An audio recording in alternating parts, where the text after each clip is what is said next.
Just yesterday, I had a client email begging me to fly in for her wedding because of one video. I already had another amazing violinist lined up for her in her city who is every bit as good as I am, if not better. But this bride and her fiancé started watching my videos and they felt a connection. She wrote, "My fiancé was actually crying and he never cries. We really want you, Celeste." If that is not proof of the power of video, I don't know what is.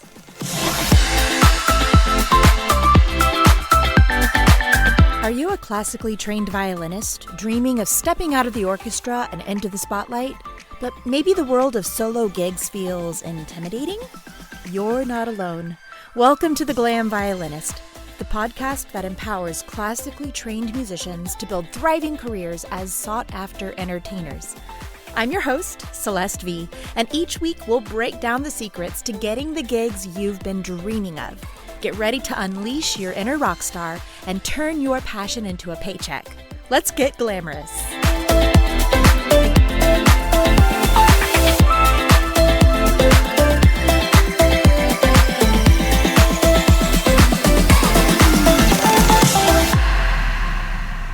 Today's episode is about creating a promo video that gets you gigs.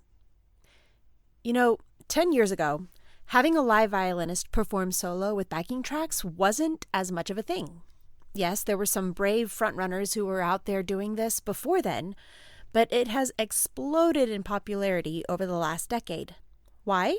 Because people have to know it exists before they can even add it to their wish list. And once they see it, they want it.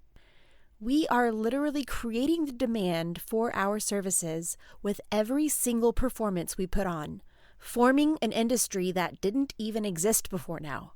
Does that excite you as much as it excites me? I mention all this because nothing will sell you as well as a live performance. There's an energy that can't be captured in a recording or a video, no matter how well it's made. But unless you're performing for the Super Bowl halftime show, the chances are you're not going to be seen live by most of your potential clients. The next best thing is video, but not just any video. We can talk about social media and building a following on another episode, but if your goal is to book gigs, then videos of you sitting on your bed is not going to help. You need professional-looking demos that highlight your best work and show the variety of music you can play. And I can say this from years of experience on both sides of the coin, as the performer and as the client. When I go to hire other musicians or add people to my team, the first thing I do is look at their videos. Will I be able to sell them to my clients?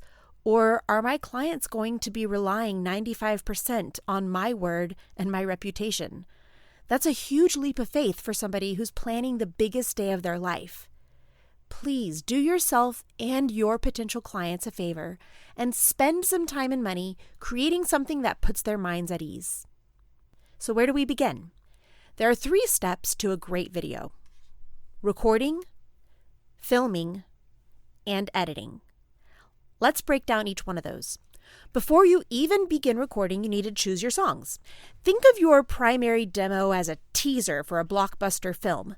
You don't need to include the whole plot, just enough to spark your client's interest. It answers 3 questions that your clients are inevitably asking. What do you look like? What is your performance vibe? And what kinds of music do you play? Choose songs with as much variety as possible while remaining focused on your target audience. I would start with 3 songs in about 30 seconds each. Attention spans are super short, so you want to cram as much as you can into a short amount of time. Remember, you can always go back and make more videos later. This is just a teaser. Another factor to keep in mind is that if you have more than one target audience, you might find that you need more than one primary demo video. If you're targeting a specific culture or ethnicity, for example, you might want a demo focused on that particular demographic. Once you've chosen your songs, you'll want to create a backing track with a medley of those 3 songs using Audacity or GarageBand or whatever you like. Then, lock yourself in a quiet room and record your violin with the track playing in your headphones. I'm not going to go into a lot of detail on the logistics of recording in this episode, but there's plenty of information out there if you want to learn how to do this yourself. Traditionally, you'll need a good mic, a recording interface that connects the mic to the computer, and a DAW, that's a digital audio workstation, such as Audacity or GarageBand. You can also skip the mic and use your electric violin if you prefer.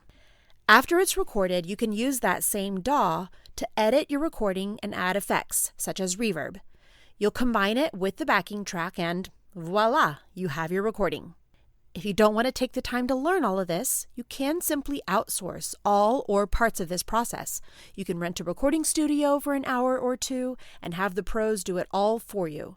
Or you can record it at home and then hire somebody on Upwork or Fiverr to do the mixing and mastering for you. It's whatever works for you. Now it's time to get out there and film. Put yourself together the same way you would for a gig. Hair, makeup, attire. You can either rent a professional film studio with fancy lights and backdrops for a more polished approach, or you can find a really pretty space, inside or outside, where you can film. You can either hire a videographer or grab a friend to film for you on your phone if it has a decent camera. Either way, you're going to want to film this demo in horizontal mode, not vertical mode like a reel. You can certainly get some vertical shots while you're there if you want to create a reel also, but I recommend that your primary demo be YouTube friendly, and that means horizontal. Bring your laptop or another device to play the track while you play along. Connect that device to a small Bluetooth speaker that's close enough for you to hear but isn't visible in the shot. You also want to make sure that the camera that you're filming with is picking up the audio from that speaker clearly. I'll explain why later.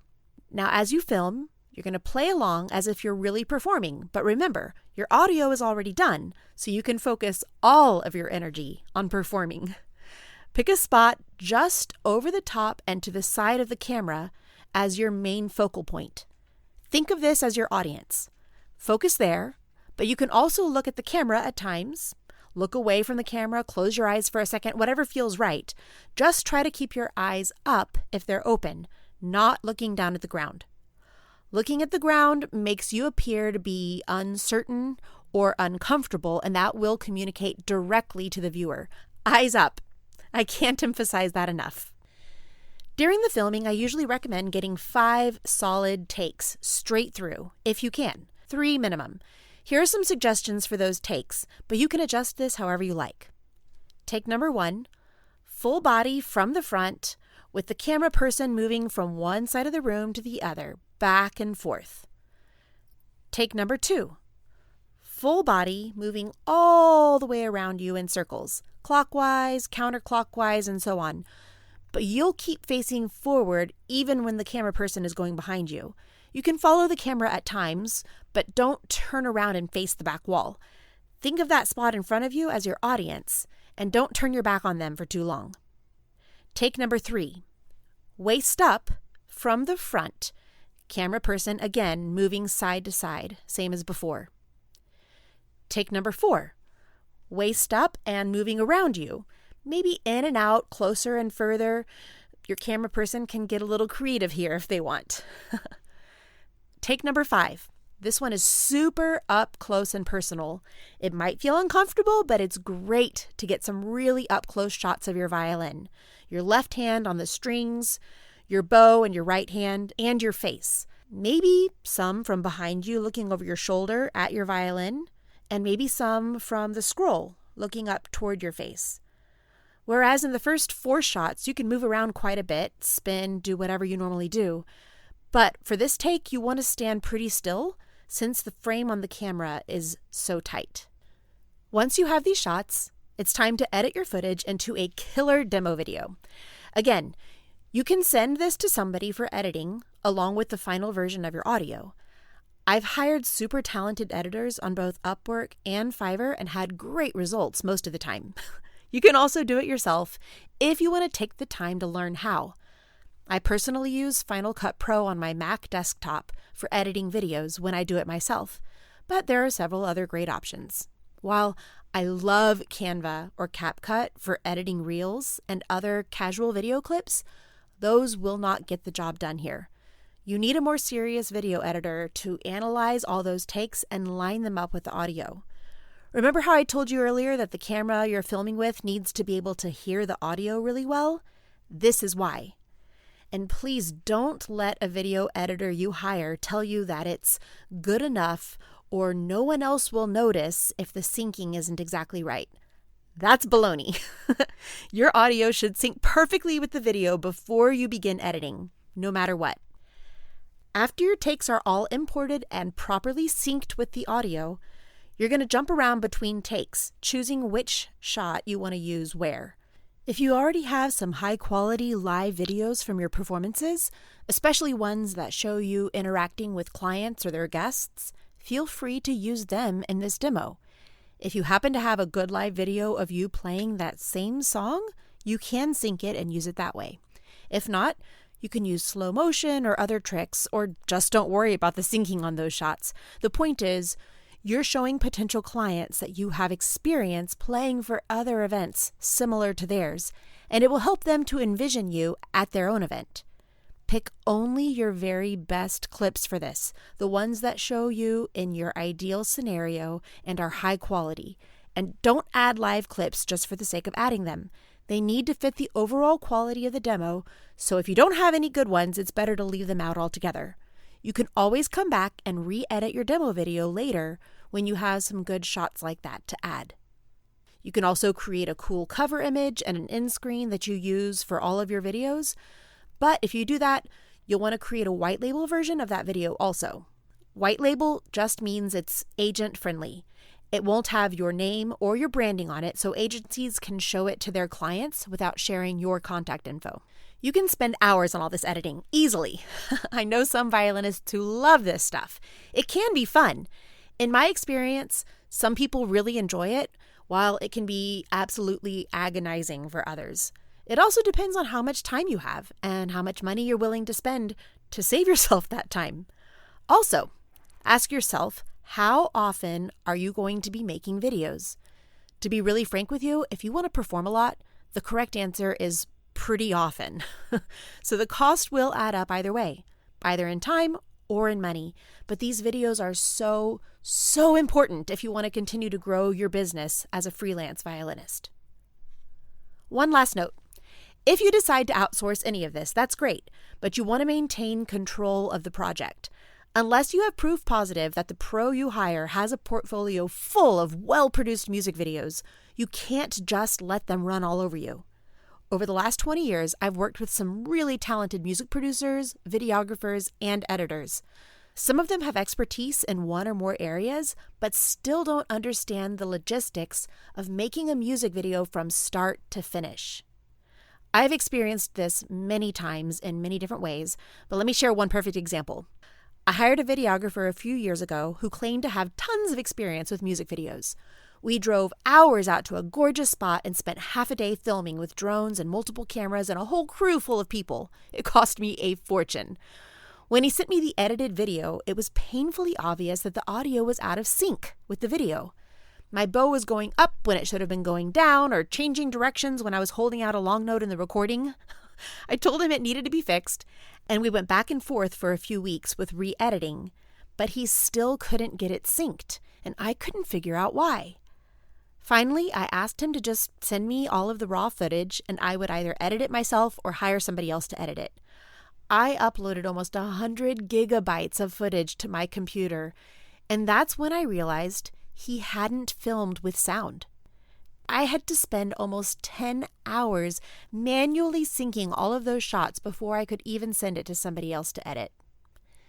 So whoever you hire, make sure you talk through the steps in this guide together and make sure you're really on the same page so you can hopefully avoid some of the mistakes I've made over the years. The very last step is to use Canva or something similar to that to design a great cover image that you can also use as your YouTube thumbnail.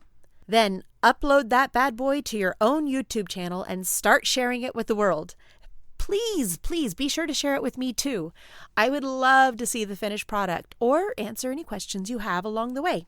Shoot me a DM on Instagram at TheCelesteV.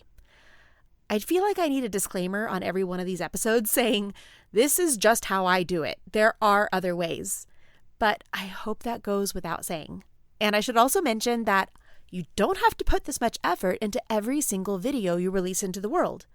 Live performance videos are fabulous, and simpler videos have a place also, even as easy as a quick 30-second reel recorded with your phone on a tripod, especially if you already have your hair and makeup done and you're dressed to the nines for a gig. I'm going to link a few great demo videos in the description, but whatever you do, please don't compare yourself to these artists or feel like you need to copy them. That is not the purpose of these examples. Just go out there and be your best self and use these videos for inspiration. So now you know how to create your own dynamite promo video in 3 manageable steps. Record, film, and edit. Notice I didn't say easy steps. I know this may feel daunting, but I promise if I can learn how to do this, so can you. You've got this. I hope you'll subscribe to this podcast and follow along with me on Instagram. You can find me at @TheCelesteV, and while you're there, feel free to send me a DM with your questions about this or any other topics. And if you know any other musicians who want more gigs of their own, please share this episode with them. Thank you so much for tuning in to this episode of The Glam Violinist. I am so excited you're here, and I can't wait to watch you grow, no matter where you are on this journey. We are in this together, and I believe in you. Until next time, this is Celeste V reminding you to stay glamorous.